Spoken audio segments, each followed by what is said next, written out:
But that's his thing, LFGM. And Mets fans rally around it. Maybe not 7-year-old Mets fans. I mean, you guys have kids. Yours are a little older than Lowe's. So your thoughts here? Because on our show, and I'm not the best person here, I'm biased, some players love to come on and just be like, oh, I don't have to worry about saying I don't give a shit. Like, I can just say it, and that's just how I talk. Yeah.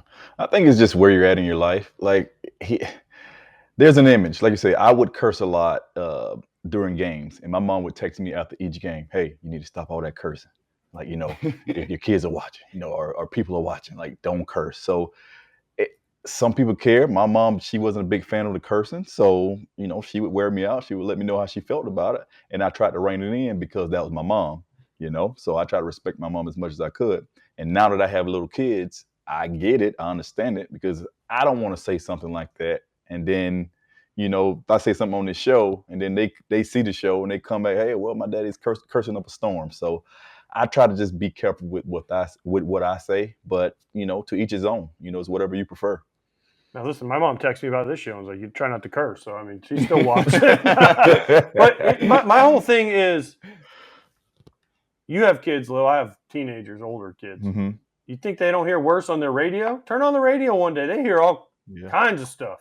They do. Everywhere. All kinds of stuff. Social. Go on Instagram. Go on Twitter. Go on TikTok. Whatever you're on, it's everywhere. And the thing is like, you can try to protect your kids from it. They're going to hear it. If they have a phone, they're going to hear it. They turn on the TV, they're going to hear it. Mm-hmm. And if that's the rally cry for Pete Alonso to connect with Met fans, then let's fucking go Mets. Mm-hmm. Okay? Thank you. Because whatever it takes, if it takes Jason Kipnis calling them out and they get hot, then you know what? They're all for it. So, I mean, listen, Buck, I respect Buck Showalter, and that's his opinion.